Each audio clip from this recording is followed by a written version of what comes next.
My name is Ethan Carter, and 5 years ago, my parents stood in my garage laughing at me. Not smiling. Not joking.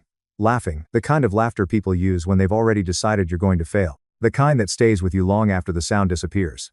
At the time, I was 27 years old. I had just quit a stable software engineering job that paid more money than anyone else in my family had ever earned.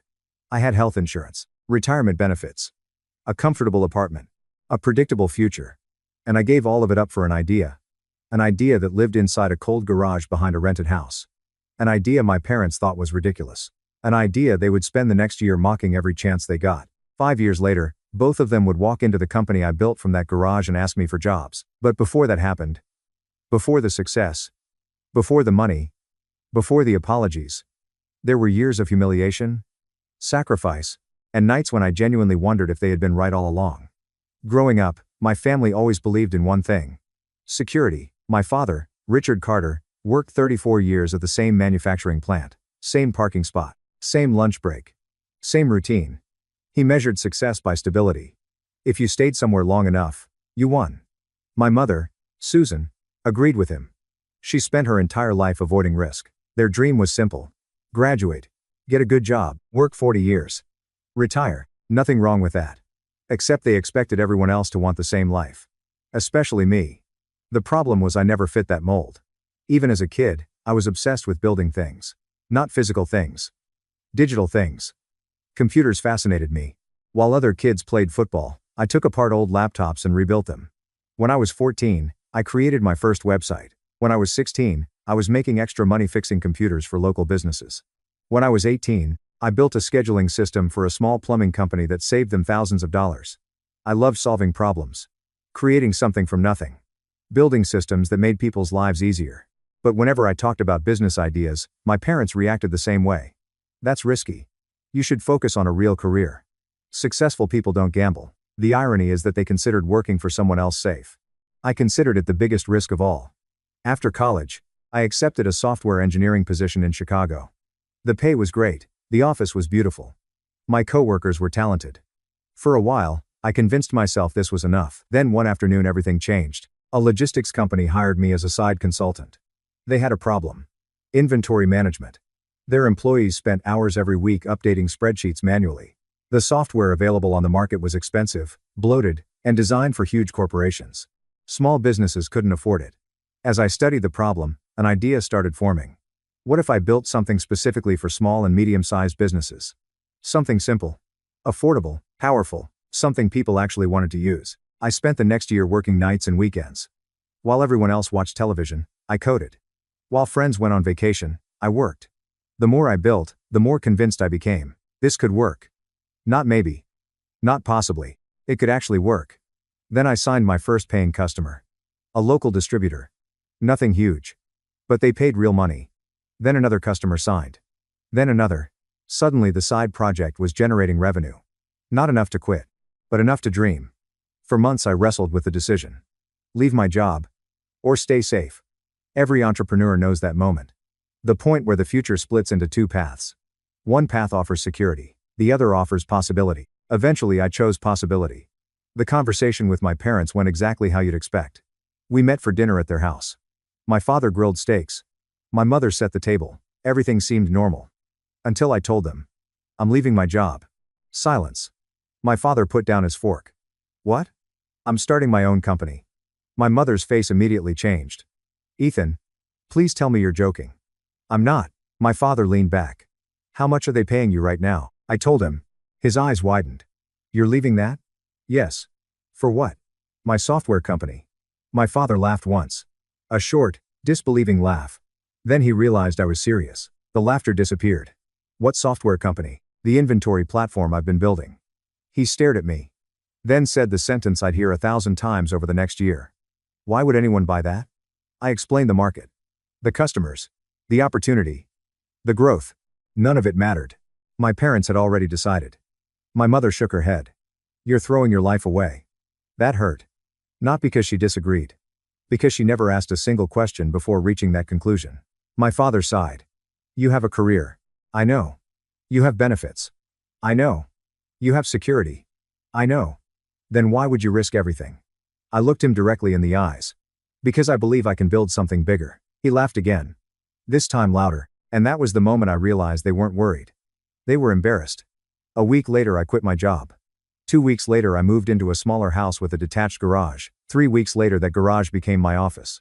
Used desk. Cheap chair, whiteboard. Second-hand shelves. One laptop. One dream. It wasn't much. But it was mine. The day my parents visited remains burned into my memory. My father walked around the garage looking unimpressed.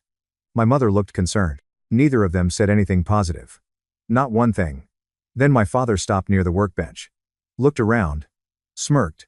And said, "So this is it?" "Yep." He laughed. My mother laughed too. Not maliciously. But she laughed. Then came the sentence I would remember forever. "Call me when your little hobby goes bankrupt." Both of them laughed. I smiled. Pretended it didn't bother me. But after they left, I sat alone in that garage for almost an hour. Staring at my laptop. Wondering if maybe they were right. Wondering if I had just made the biggest mistake of my life. I wish I could tell you confidence arrived immediately. It didn't. The truth is I was terrified. Every day. Every single day. Because when you quit a good job, nobody talks about what comes next. The loneliness. The uncertainty. The fear. There were weeks when I couldn't sleep. Weeks when I checked my bank account 5 times a day. Weeks when I stared at the ceiling at 3 in the morning wondering how long I had before the money ran out. Then things got worse. 3 months after quitting, my largest customer left. Revenue dropped by almost 40% overnight. Suddenly the company wasn't growing. It was bleeding. And I had no idea how to stop it. That was the first time I seriously considered giving up. I remember sitting in the garage at 2 in the morning, wearing the same hoodie I had worn for 3 days, staring at a spreadsheet that showed exactly how little time I had left. 2 months. That was it. If I could not replace the lost revenue in 2 months, I would have to shut the company down, sell my equipment, move out of the rental house, and probably beg my old employer for a job. The worst part was not the money. It was imagining my father's face. Not sympathy. Not concern. That little smirk. The one that said, "I told you so." I closed the laptop and put my head in my hands. For a few minutes, I let myself break. Not dramatically. No screaming. No punching walls. Just quiet, humiliating fear. Then my phone buzzed. It was a text from my mother. "Your father and I are worried about you. Maybe it's time to admit this business isn't working before things get worse." I stared at the message. Then another came through. "There's no shame in going back to a real job." I laughed once. Not because it was funny, because she had perfect timing. I was sitting in the ruins of my confidence, and somehow she managed to make it worse. I did not reply. The next morning, I woke up at 5 and made a decision. If the business was going to fail, it would not fail because I sat around feeling sorry for myself. I made a list of every small distributor, warehouse, repair company, supplier, and regional retailer within 300 miles. Then I started calling. Most people ignored me. Some hung up. A few were rude. One man told me, "Kid, I don't buy software from garages." That one hurt more than it should have. But I kept calling. I emailed. I drove to industrial parks and walked into front offices with printed brochures I had made myself. I offered free demos, discounted trials, custom onboarding. Anything to get people to listen. For 6 weeks, I lived out of my car, my garage, and gas station coffee. Then something happened. A small auto parts distributor signed up. Then a regional food supplier. Then a warehouse manager referred me to his friend. By the end of the second month, I had replaced the lost revenue. Barely. But barely was enough. That was the first lesson entrepreneurship taught me. Sometimes success does not feel like victory. Sometimes it just feels like surviving long enough to fight tomorrow. Around that time, my girlfriend, Megan, came over. We had been together for almost 2 years. She had supported the idea at first, or at least I thought she had. But as the months went by, support turned into worry. Then frustration. Then resentment. She arrived at the garage one evening while I was reviewing customer support tickets. She stood near the door, arms crossed. "We need to talk." No good conversation ever starts that way. I turned from the laptop. "What's wrong?" She looked around the garage. The whiteboard full of numbers. The empty coffee cups. The messy desk. The sleeping bag I used when I was too tired to walk back into the house. "This," she said. I frowned. "What do you mean?" "This whole thing." I stood slowly. "Megan." She shook her head. "No, I can't keep pretending this is normal." My stomach tightened. "I'm building something. You're hiding in a garage." That sentence landed hard. Because it sounded exactly like something my father would say. I said, "The company is growing." "Barely. It takes time." "It takes everything, Ethan." Her voice cracked. You don't sleep. You don't go out. You don't talk about anything else. You don't have a life anymore. I wanted to argue. But she was not completely wrong. The business had consumed everything. Including us. Then she said the sentence that ended it. I don't want to wait around for a dream that might never happen. I stared at her. What are you saying? I'm saying I'm tired. She left that night. No yelling. No betrayal. Just exhaustion. Some losses are cruel because nobody is the villain. She was not wrong to want stability. I was not wrong to chase something uncertain. But losing her still broke something in me. A week later, at Sunday dinner, my sister Rachel asked where Megan was. I said we had broken up. My mother looked sad. Rachel looked amused. My father said, that's what happens when you choose a fantasy over real life. I put down my fork. Nobody noticed. They never noticed the exact moment their words went too far. Rachel added, honestly, Ethan, can you blame her? I looked at my sister. Rachel had always been the golden child. Pretty. Social. Effortless. She had floated through life on charm and parental rescue. She worked in marketing at a company where her best friend's father was a director. She hated the job, complained constantly, and still acted superior because she had a corner cubicle. I said nothing. Rachel smiled. Maybe now you'll grow up. I stood. My mother looked up. Ethan, I'm leaving. My father sighed. Don't be so sensitive. I looked at him. For years, that phrase had trained me to swallow pain. Not anymore. I'm not sensitive, I said. I'm done being entertainment. Then I walked out. That was the last family dinner I attended for nearly 2 years. Without Megan and without my family's approval, my world became smaller. Garage. Customers. Code. Sales calls. Support tickets. Invoices. Sleep when possible. Repeat. But strangely, the loneliness helped. There was nobody left to impress. Nobody left to update. Nobody left to disappoint. Just me and the work. By the end of year 2, the company had 12 full-time customers. By the middle of year 3, we had 40. Then one afternoon, I received an email that changed everything. A national hardware supply chain wanted a demo. At first, I thought it was a scam. Then I checked the sender. Real company. Real department. Real opportunity. I spent 4 days preparing the presentation. I barely slept. I practiced until my voice went hoarse. The demo happened on a Wednesday morning over video call. There were 9 people in the meeting. Executives. Operations managers. Technical leads. I was alone in my garage, wearing my only good shirt, with a pile of laundry hidden behind the laptop. For 2 hours, I showed them everything. The dashboard. Inventory automation. Shipment tracking. Predictive reorder alerts. Custom reporting. At the end, their director of operations leaned toward the camera and said, "Can this scale to 180 locations?" My heart nearly stopped. I said, "Yes." I had no idea how. But I said yes.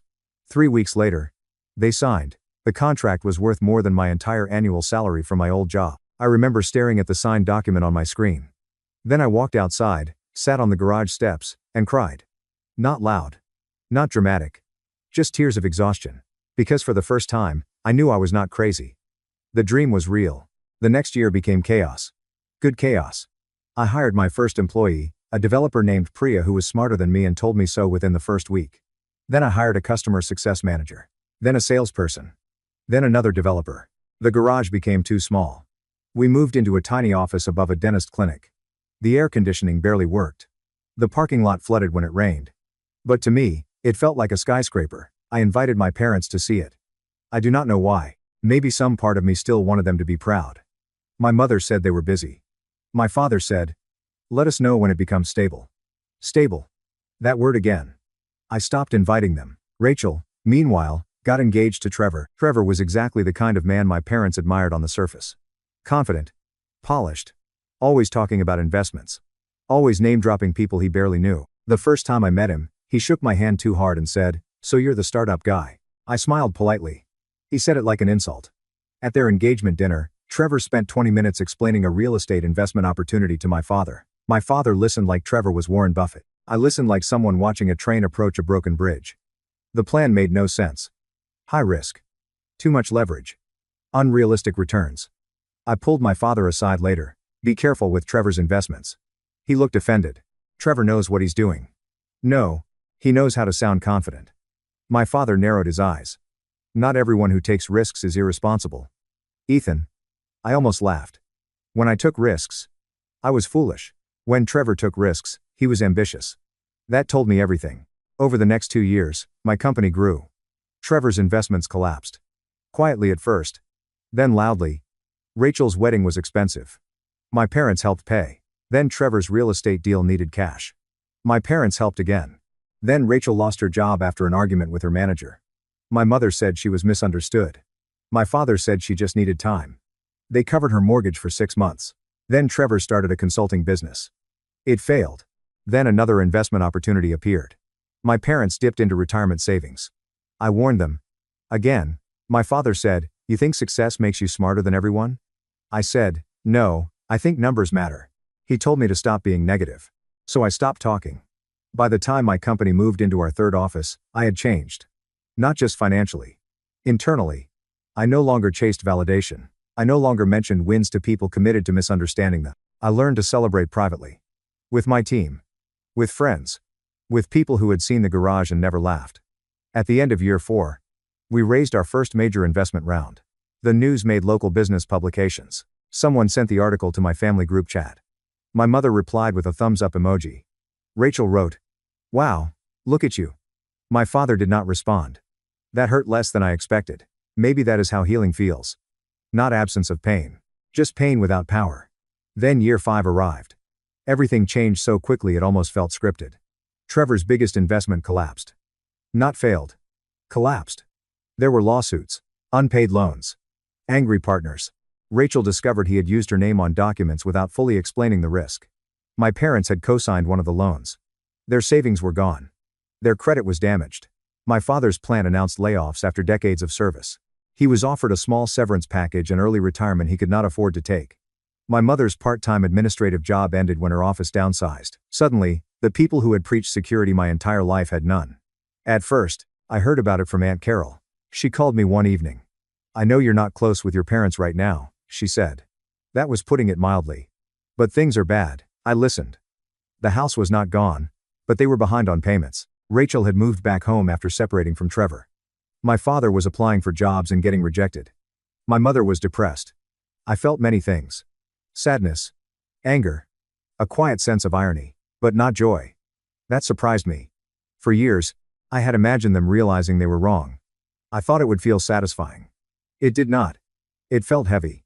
2 weeks later, my HR director, Dana, came into my office. "Ethan, this is awkward." I looked up. "What happened?"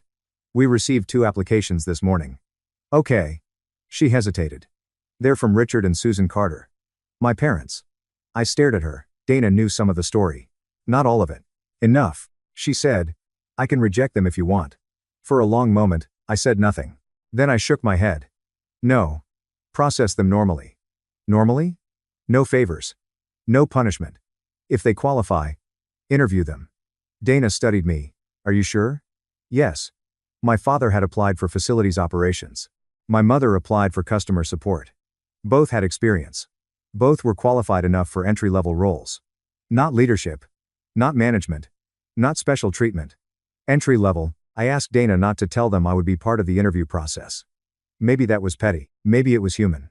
When they walked into the conference room a week later, their faces changed.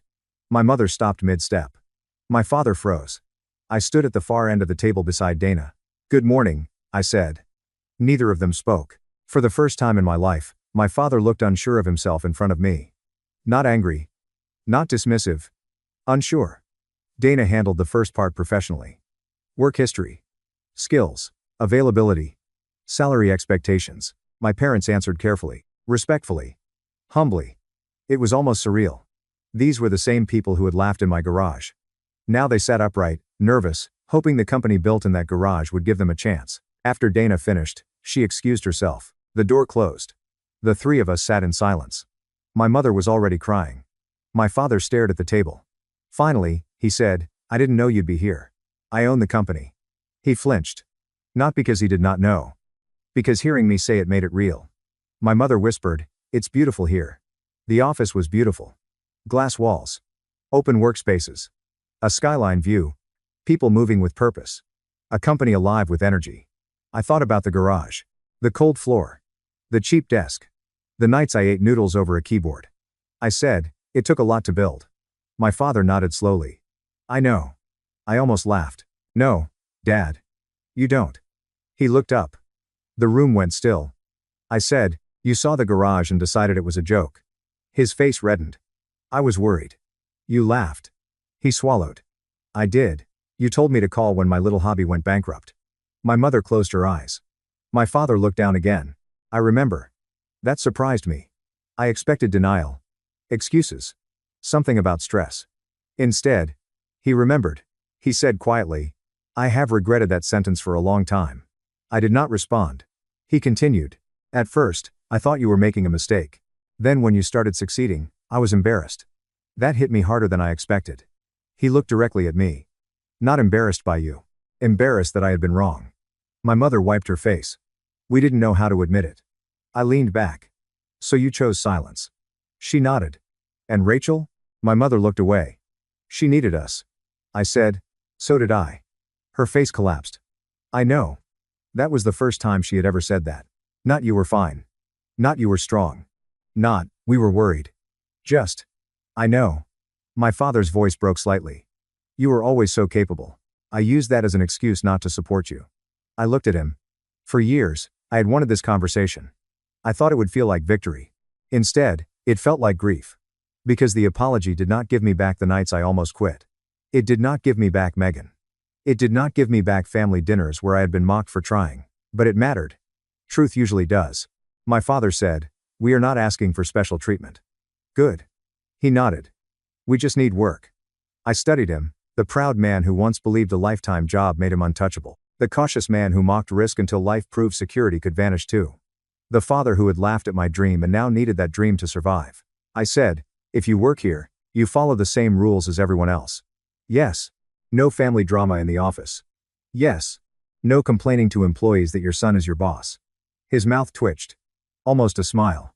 Yes. No special treatment for Rachel. My mother looked startled. I continued. If Rachel needs a job, she applies like everyone else.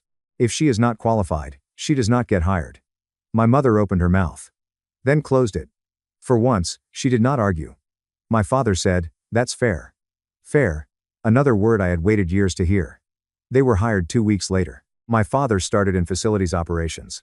He handled building maintenance, vendor coordination, supply rooms, office repairs.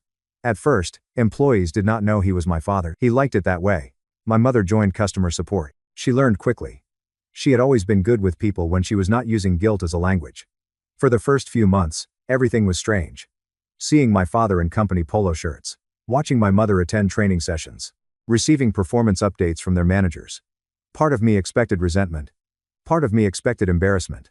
But something unexpected happened. They worked hard. Really hard. My father showed up early. Fixed things before people asked. Treated the cleaning staff with respect. My mother stayed late to help customers through complicated onboarding issues. Employees liked them. Not because they were my parents. Because they were good at their jobs. That mattered. One evening, I was leaving late when I found my father in the break room repairing a loose cabinet hinge. It was almost 9.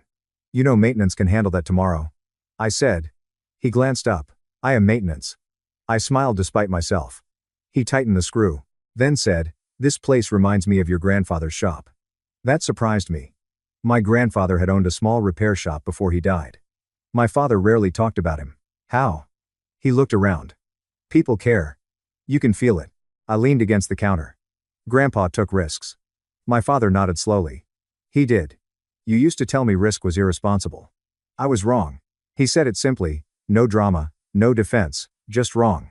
Then he added, when my father's shop failed for a while, I watched him suffer. I think I decided stability was the only way to be safe. I had never heard that story. Suddenly my father made a little more sense. Not excused. But explained. He said, I thought I was protecting you from failure. I looked at him. But you were also protecting yourself from fear. He nodded. Probably.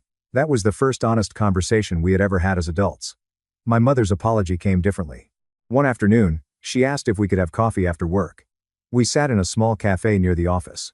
For a while, she stirred her tea without drinking it. Then she said, I favored Rachel. I nearly dropped my cup. She looked ashamed. I don't think I meant to. But I did. I said nothing. She continued. Rachel made me feel needed. You made me feel unnecessary. That sentence was painful. But on it, you were independent so young. I told myself it meant you didn't need encouragement. I did. I know that now. She wiped her eyes. When you started your business, I was afraid. But I also think part of me resented that you were brave enough to do something I never would have done. That was new. I had spent years thinking my parents mocked me because they saw me as weak. Maybe they did. But maybe they also mocked what they did not have courage to attempt. My mother reached across the table. This time, I let her touch my hand. I am sorry, I laughed. The words were small. But they landed deeply. I nodded. Thank you. We did not magically become a perfect family. That does not happen in real life. Rachel still struggled. At first, she treated my parents working for me like a humiliation. She called me one night, furious. Are you enjoying this? I frowned. Enjoying what? Mom and Dad working for you. No. You must feel so powerful. I sighed. Rachel, they applied. They were qualified. They were hired. You could have just given them money. I could have. Then why didn't you? Because money would have solved the emergency but not the pattern. She went quiet. I continued. Our family has spent years rescuing people from consequences. I'm not doing that anymore. She knew I meant Trevor. She knew I meant her. She hung up. A month later, Rachel applied for a marketing coordinator role at my company. She did not get it. Not because she was my sister. Because she performed badly in the interview and expected Charm to do the work. She called my mother crying. For the first time in my life, my mother did not pressure me. She simply told Rachel, then prepare better next time. I heard about it from my father. I sat quietly after he told me. He smiled. Your mom is learning. So are you. He nodded. So am I. 6 months later, Rachel applied again. This time, she had taken online courses. Built a small portfolio. Prepared properly. She still did not get the job. But she made it to the final round. Instead of melting down, she emailed the hiring manager asking for feedback. That was growth. Painful. Slow. But real. By the end of the year, my parents had stabilized financially. They were not rich. They were not rescued. They were working. Budgeting. Paying debts. Living smaller. Living honestly. And for the first time, I saw something I never expected. They seemed more peaceful. Not because life was easier. Because pretending had stopped. 1 year after they were hired, we held an anniversary event for the company. 5 years since the garage. I almost canceled the speech. I hated public speaking. But the team insisted. So I stood on stage in front of employees, investors, customers, and families. My parents sat near the front. Megan was not there. That chapter stayed closed. Rachel came too, quieter than usual. I looked out at everyone and thought about that first garage. The fear. The cold. The laughter. Then I spoke. When I started this company, I had one desk, one laptop, and almost no idea what I was doing. People laughed. I smiled. A lot of people didn't believe it would work. My father looked down. My mother wiped her eyes. I continued. For a long time, I thought I needed those people to believe in me before I could believe in myself. The room went quiet. I was wrong. I looked around at my team. The people who helped build this company were not the ones who clapped at the beginning. They were the ones who showed up when things were uncertain. Priya smiled from the second row. Dana nodded. My father looked at me then. I said, this company was not built in a garage. It was built in the moments when quitting would have been easier. After the speech, people applauded. My father hugged me. Not the stiff kind of hug he used to give. A real one. He whispered, I'm proud of you. I closed my eyes. For a second, I was 27 again, standing in that garage, wishing he would say anything close to that. You're late, I said quietly. His voice broke. I know. Then I hugged him back, not because everything was fixed. Because some things had finally been said. A few weeks later, I drove past my old rental house. The garage was still there. Different car in the driveway. Different life inside. I pulled over and sat across the street for a while. That garage had been ugly. Cold in winter. Hot in summer. Too small. Poorly lit. But it had saved me. It was the place where I learned to keep working without applause. The place where I lost people who only loved me when I was easy to understand. The place where I discovered that doubt from others only becomes powerful when you mistake it for truth. My parents laughed when I started a business in my garage. 5 years later, they worked for me. But that was not the real revenge. The real revenge was not needing revenge anymore. It was building something so real that their laughter became irrelevant. It was watching my father learn humility not because I humiliated him, but because life finally taught him what I could not. It was watching my mother understand that strong children still need love. It was watching Rachel learn that charm is not a substitute for effort. And it was realizing that I did not become successful to prove them wrong. I became successful because, for the first time in my life, I chose to believe I might be right. People will laugh at your dream when it is still small. They will call it a hobby. They will tell you to be realistic. They will mistake your beginning for your limit. Let them. The garage is not supposed to impress anyone. The garage is where you build before the world understands what you are building. The garage is where your belief gets tested. The garage is where you find out whether your dream belongs to you or to the opinions of people watching from the doorway. Mine belong to me.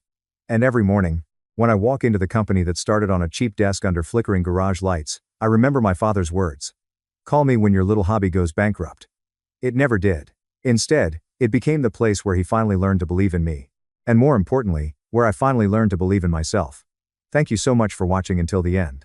If you really like our videos, please don't forget to like, share, and subscribe. Have a great day.